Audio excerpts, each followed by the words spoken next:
Subscribe कीजिए हमारे YouTube channel को और सबसे पहले वीडियो देखने के लिए बेल आइकन दबाइए ताकि आपको समय से नोटिफिकेशन मिल सके। नमस्कार प्यारे साथियों, आपका स्वागत है हमारे यूट्यूब चैनल में। और जैसा कि आपको पता है, हम आपका डीएलएड फोर्थ सेमेस्टर के लिए मैथ करा रहे हैं और इसमें आपका चैप्टर नंबर ये चल रहा है 10। ठीक है, तो इससे पहले चैप्टर 9 तक मैं ऑलरेडी आपको सभी वीडियोस प्रोवाइड करा चुका हूं, तो आप उनको जरूर से देख लीजिएगा। इस चैप्टर में हम सीख रहे हैं वर्ग समीकरण को। ठीक है, तो इसके सभी कॉन्सेप्ट हम सीख रहे हैं अभी, उसके बाद हम इसके क्वेश्चंस को सीखेंगे। तो यहाँ पे ये आज वीडियो नंबर 2 जाने वाला है। इससे पहले एक वीडियो में ऑलरेडी आपको दे चुका हूँ, तो आप उसको जाकर के जरूर से देख लीजिएगा। आप सभी लोगों से रिक्वेस्ट रहेगी कि आप इस वीडियो को जरूर से लाइक कर दीजिएगा ताकि आपके छोटे बड़े भाई बहनों के पास ये वीडियो पहुंच सके। ओके, तो चलिए वीडियो को स्टार्ट करते हैं। तो देखिए साथियों, आप स्क्रीन पे देख सकते हो क्वेश्चन नंबर 6 से आगे हम डिस्कस करेंगे। यानी पहले क्वेश्चन नंबर 6 देखेंगे, उसके बाद आगे कॉन्सेप्ट देखेंगे। इससे पहले क्वेश्चन नंबर 5 तक मैं ऑलरेडी प्रीवियस वाले वीडियो में बता चुका हूं आपको। तो देखिए लिखा हुआ है कि एक वर्ग का क्षेत्रफल है 64 वर्ग मीटर, इसकी भुजा ज्ञात करिए। तो पहले जब ये आपने वर्ग के बारे में पढ़ लिया तो वर्ग की हर एक प्रॉपर्टी आपको आनी चाहिए। क्या आनी चाहिए? वर्ग की हर एक प्रॉपर्टी आपको पता होनी चाहिए कि इसमें जो सभी भुजाएं होती हैं वो सभी समान होती हैं। कितनी भुजाएं होती हैं? 4 भुजाएं होती हैं और चारों समान होती हैं। ठीक है, इसका जो विकर्ण होता है, जो इसका डायगोनल होता है वो क्या होता है? तो डायगोनल होता है a√2। ठीक है, इसका जो परिमाप होता है, तो परिमाप इसकी चारों भुजाओं को जोड़ दोगे तो ये हो जाएगा 4a। तो परिमाप इसका कितना होता है? 4a होता है। इन चारों भुजाओं को जोड़ दो, 4a परिमाप हो गया। इसका क्षेत्रफल क्या होगा? तो a इंटू a इसका क्षेत्रफल होता है, जिसे हम बोलते हैं a²। ठीक है, और इसमें 90 अंश का एंगल बनता है, तो इसे राइट एंगल ट्रायंगल इसमें अप्लाई होता है। तो इतनी मिनिमम प्रॉपर्टीज आपको जरूर से इसकी पता होनी चाहिए। ठीक है, अब चलो क्वेश्चन पे चलते हैं। तो क्वेश्चन में लिखा हुआ है कि माना कि वर्ग की भुजा x मीटर है, तो वर्ग का क्षेत्रफल बराबर वर्ग की भुजा का स्क्वायर। तो वही तो मैंने बताया अभी आपको, यही तो मैंने अभी बताया था कि वर्ग की भुजा का योग होता है। तो वही आपका यहाँ पे लिखा हुआ है, यानी कि x² हो जाएगा। तो x² वर्ग मीटर। प्रश्नानुसार क्या दिया हुआ कि क्षेत्रफल इसका दिया है आपको कितना? 64। और ये आपका x², ये x² है, ये x2 नहीं है। ठीक है, x² है। तो x² है तो x² वाले को उस साइड में भेज देंगे, तो ये आपका स्क्वायर रूट बना देगा। तो स्क्वायर रूट में 64 चला गया और 64 में से निकल जाएगा 8। क्यों? क्योंकि ये 8 इंटू में 8 जब इसके फैक्टर हो जाएंगे तो फैक्टर से हमें 1 निकल जाएगा, इसका 8। तो 8 निकल जाएगा, तो 8 + -8 हो जाएगा। ठीक है, तो ये इसका हो जाएगा भुजा। तो ये इसका भुजा निकल आया 8 मीटर का। ठीक है, वर्ग की भुजा ऋणात्मक नहीं हो सकती है, तो वर्ग की भुजा कभी भी ऋणात्मक नहीं होगी, इसलिए हमने इसको धनात्मक ले लिया है। तो वर्ग की भुजा कितनी हो गई? 8 मीटर, अतः वर्ग की भुजा हो गई। तो इस तरीके से आप इसको निकाल लोगे। अब आगे के जो कॉन्सेप्ट है वो देखिए। पहला ये जो कॉन्सेप्ट है नेक्स्ट, उसमें कह रहा है कि समीकरण ax² bx प्लस बराबर, देखिए प्लस लगा दिए, प्लस होना चाहिए था, बराबर इसने लगा दिया है। ठीक है, तो यहाँ प्लस कर लीजिए, प्लस c बराबर में 0 का हल। तो इसका हल किस तरीके से करते हैं देख लीजिए।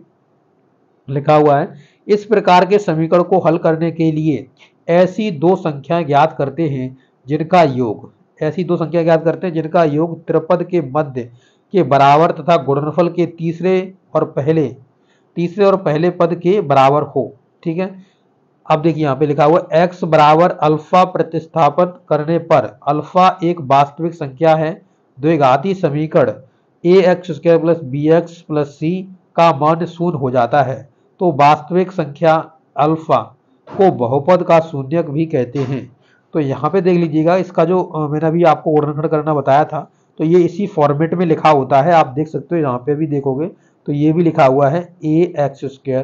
ठीक है, और ये लिखा हुआ है bx, और यहाँ पे देखोगे तो ये जो है ये c लिखा हुआ है। ठीक है, ये इसी फॉर्मेट में लिखा होता है। इसके जो फैक्टर करते हैं किस तरीके से, हमने कहा था a और c का मल्टीपल कर लेते हैं, प्रीवियस वीडियो में बताया था।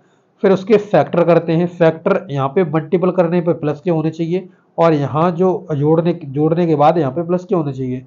तो आपका साइन आगे लगा होता है, उसी के हिसाब से ये होते हैं।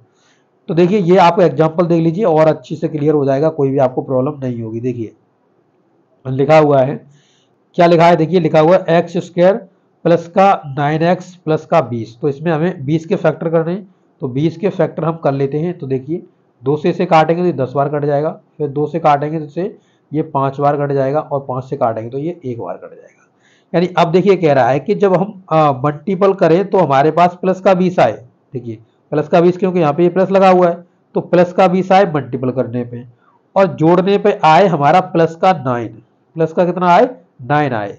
तो देखिए यहाँ पे देख सकते हो आप, ये हो जाएगा 2 दूनी 4 और ये 5, तो 4, ठीक है, ये 5 और 4 कितना हो गया? 5 और 4 9 हो गया। और जब इसका हम 5 और 4 का यहाँ पे हम मल्टीपल करेंगे तो ये कितना हो जाएगा? ये 20 हो जाएगा। समझ रहे हो ना? तो इस तरीके से अब आपको दोनों कंडीशन फुलफिल हो गई कि नहीं हो गई? यानी जोड़ने पर भी आपका 9 प्लस का आएगा और मल्टीपल करने पर भी आपका 20 प्लस का आएगा। ठीक है, तो अब इसके फैक्टर कर लेंगे इसी तरीके से। देखिए यहाँ पे लिखा भी हुआ, करा भी हुआ इन्होंने कि 1 का हमने 20 में मल्टीपल लगा। देखिए यहाँ पे 1 है ना, तो 1 का यहाँ पे 20 मल्टीपल होगा तो ये आपका, ठीक है, 20 हो जाएगा, और 20 का यहाँ पे फैक्टर 4, 5 इंटू 4, योगफल इसका 9 हो जाएगा। तो अब इसमें समीकरण में हम रख देंगे, तो ये 5x हो गया, ये 4x हो गया, क्योंकि 5 और 4 हमने फैक्टर माने हुए थे, तो इन 5x और 4x को जोड़ोगे तभी तो 9x बनेगा। तो वही चीज है, तो बराबर में आपका 20, मतलब 20 हो गया। अब यहाँ पे हमको कर लेना है इसका। ठीक है, अब देखिए यहाँ पे पूरे में से ऊपर से अगर आप देखें तो कॉमन ले लिया x को 2 पद में से, जैसे ये आपको मैं दिखाऊं। देखिए ये है, जैसे इसमें से हमने क्या करा, इसमें से कॉमन लिया, इसमें से कॉमन लिया, तो पहले में से x कॉमन आ गया तो हमारा बचा x प्लस 5। ठीक है, प्लस यहाँ से हमने 4 कॉमन ले लिया तो 4 गया तो x बच गया यहाँ पे, और 4 पंजे 20 यानी 5 इधर आ गया। तो अब दोनों में से हमको क्या कॉमन ले लेना है, तो x प्लस 5 दोनों में से कॉमन ले लेना है, और दूसरे कोष्टक में बच जाएगा ये x बच जाएगी, और प्लस में ये 4 बच जाएगा, यानी x प्लस 4। तो इस तरीके से आपका पूरा फैक्टर इसका हो जाएगा। तो यही आपका फैक्टर होगा। देखिए ये देखिए लिखा हुआ है। ठीक है, तो इस तरीके से आप इसके फैक्टर्स कर सकते हो। सभी क्वेश्चंस आए हुए हैं एग्जाम में, तो इन्हें आप हल्के में बिल्कुल भी मत लेना, नहीं तो आप पेपर में जाके धोखा खा जाओगे। ठीक है, ये देखिए अगला देखिए लिखा हुआ है क्या, तो लिखा हुआ है x 6x स्क्वायर माइनस का x और माइनस का 2 बराबर में 0। तो अब इसमें क्या करना है, तो इसमें हमें ये जो 6 है इसका मल्टीपल हमें कर देना है 2 में। तो 2 में 6 का मल्टीपल अगर 2 में करोगे तो ये हो जाएगा कितना, 12, और 12 के फैक्टर कर लो। ठीक है, तो 12 के फैक्टर कर लेते हैं, 2 छिंका 2 तिया 3 एकन 3। ठीक है, अब देखिए क्या कह रहा है कि मल्टीपल करने पर तो माइनस का 12 आ जाए, क्योंकि ये 12 ही तो आया है। ठीक है, तो इसमें एक प्लस का था, ये माइनस का था, तो ये माइनस का 12 आया, तो माइनस का 12 आ जाए, और हमारा जो जोड़ने पर माइनस का x आ जाए, जोड़ने पर क्या आ जाए, माइनस का x आ जाए। तो वही चीज यहाँ पे देख सकते हो। अब हमको किस तरीके से इनको रखना है, तो 2 दूनी 4, ठीक है, और 3 चौका 12, यानी 4 और हम यहाँ पे 3 मान लेंगे, 3, तो कितना हो जाएगा, ये 12 हो जाएगा। इसमें माइनस का क्या मानना है, 4 मानना है, ज्यादा मानोगे तभी तो माइनस का बचेगा यहाँ पे। ठीक है, अब देखिए यहाँ पे ये हो गया माइनस का 4 और प्लस का यहाँ पे 3, तो बराबर में माइनस का 1, जो हमें को बचाना था इधर, तो वही बच जाएगा। तो इस तरीके से आप समझ सकते हो अब ये फॉर्मेट किस तरीके से हमने बनाया हुआ है, और ये आपका पूरा सॉल्यूशन यहाँ तक आप देख सकते हो लिखा हुआ है। देखिए तो यहाँ पर 4 माइनस का 3, तो यहाँ पे पहले ही देखिए मैंने सीधा यहाँ पे डायरेक्ट आप लिख सकते हो, या फिर इस तरीके से लिख सकते हो। अब दोनों में से हमको कॉमन लेना है। ठीक है, तो इस पक्ष से कॉमन लेना, इस पक्ष से कॉमन लेना, दोनों में से। तो पहले में से हमने 2x कॉमन ले लिया तो ये कोष्टक में बच जाएगा, और यहाँ से हमने 1 कॉमन ले लिया तो 3x माइनस का 2 कोष्टक में बच जाएगा। अब 3x माइनस 2 दोनों में से कॉमन ले लेंगे, तो 3x माइनस 2 दोनों में से कॉमन ले लिया, आप देख सकते हो। इसके बाद दूसरे कोष्टक में क्या बच जाएगा, ये 2x बच जाएगा ये वाला, और ये प्लस का 1 बच जाएगा, प्लस का 1 हो गया। ठीक है, अब इनके मान निकालने हैं, तो आपको क्या करना है, इनको बराबर में 0 रख देना है। तो बराबर में 0 चल नहीं रहा था ये, तो बराबर में 0, तो यहाँ से आप देखेंगे ये माइनस का 2 है, उधर जाके प्लस का बन जाएगा, तो प्लस का 2 हो गया, और 3 इधर मल्टीपल कर रहा है, उधर जाके भाग देगा, तो भाग देगा, तो ये सिचुएशन आपकी बन जाएगी। ठीक है, 2/3, ये आपका x का वैल्यू हो गया। इसी तरीके से दूसरा यहाँ से x का वैल्यू निकाल सकते हो आप, तो 2x प्लस 1 बराबर 0, और 2x बराबर माइनस का 1, और x बराबर माइनस का 1/2। तो 2 मान निकल जाएंगे आपके, 2/3 और कॉमा में माइनस का 1/2। ठीक है, तो ये आपके 2 बन जाएंगे। अब देखिए आगे, तो आगे लिखा हुआ है x स्क्वायर प्लस का x माइनस का 6, तो 6 के फैक्टर करिए, तो 6 के फैक्टर करोगे तो 2 इंटू में 3 हो गया, ठीक है। तो 2 इंटू में 3 करोगे तो आपका कितना बच जाएगा, यहाँ पे जो बचेगा, यहाँ इसे 6 आ जाएगा, परंतु हमें माइनस का 6 बनाना है। देखो माइनस के 6 ही तो होने चाहिए गुणा करके, तो यहाँ पर हम माइनस का 2 रख देंगे, ठीक है। अब देखिए माइनस के 2 क्यों रखे हैं, माइनस का 3 क्यों नहीं रखा, तो देखिए यहाँ पे हमको प्लस में बचाना है 1, इसलिए करा है। अब यहाँ पे अगर मानोगे कि माइनस का 2 है प्लस का 3 है, दोनों को जोड़ोगे तो आपका प्लस का 1 बचेगा, ना कि माइनस का, ठीक है। तो इसलिए हमें प्लस का ही बचाना था, इसलिए मैंने यहाँ पे जो माइनस करा वो 2 को करा, ठीक है। तो यहाँ पे आप देख सकते हो कि 3x माइनस का 2, ठीक है। अब माइनस, अब देखिए दोनों में से हमको कॉमन लेना, पहले एक पेयर बना लीजिए, दूसरा पेयर बना लीजिए, इनमें से कॉमन लेना। पहले वाले में से x कॉमन ले लिया तो आपका x प्लस 3 बचा, दूसरे वाले में हमने माइनस का 2 कॉमन ले लिया तो आपका बच गया x प्लस 3। अब टोटल में से x प्लस 3 कॉमन ले लिया, फिर दूसरे क्वेश्चन में बचाएगा x माइनस 2, क्योंकि x ये रहा और माइनस का 2 इधर रहा, तो इनको ले लिया। अब बराबर में दोनों के 0 है तो दोनों को बराबर में 0 रख देंगे, यानी देखिए x प्लस 3 बराबर 0, तो यहाँ से x का वैल्यू निकालोगे तो आपका x बराबर माइनस का 3 आ जाएगा।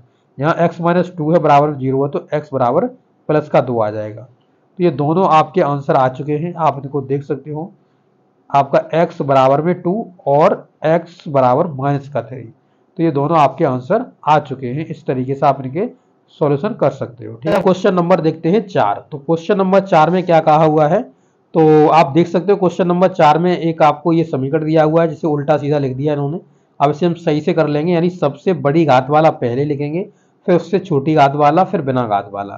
तो सबसे बड़ी घात एक्स स्क्वायर, फिर एक्स पर 1 पावर, और यहाँ बिना एक्स, कोई घात नहीं है इधर, एक्स पे आपकी हो जाएगी क्या, 0 घात, तो 0 घात वाला ले लिया है यहाँ पे।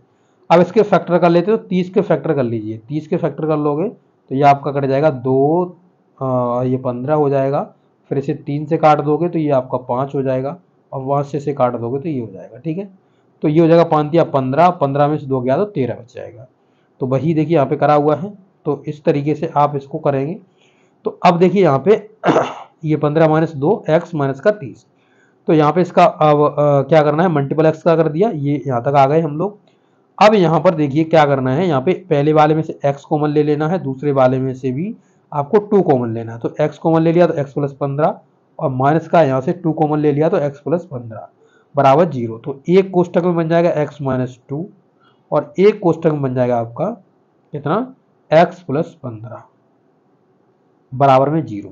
यहाँ पे ये क्या कर रहे हैं, 2x प्लस 15, ये फिर से मान लें क्या ड्रामा लिखने लगे, ठीक है। इस तरीके से आप कर लीजिएगा, बराबर में यार x बराबर ये हो जाएगा कितना, 2 हो जाएगा, इधर से निकल जाएगा, बराबर 0 रखेंगे तो, और ये x बराबर माइनस का 15 आ जाएगा। तो यहाँ पे प्लस वाला वैल्यू मान लीजिए x बराबर में 2, तो यही x बराबर में 2 आपका प्लस वाला वैल्यू सही रहेगा, ठीक है। तो इस तरीके से इसको आप कर सकते हो। क्वेश्चन नंबर 4 तक इस वीडियो में मैंने करा दिया है, अगले वीडियो में क्वेश्चन नंबर 5 से आगे कराऊंगा। तो आपको ये वीडियो कैसा लगा है, अच्छा लगा तो जरूर से अपने दोस्तों के साथ शेयर करिएगा, और ऐसे ही वीडियोस पाने के लिए जरूर से चैनल से जुड़ जाइए, बेल आइकन दबा लीजिएगा। Okay, thank you.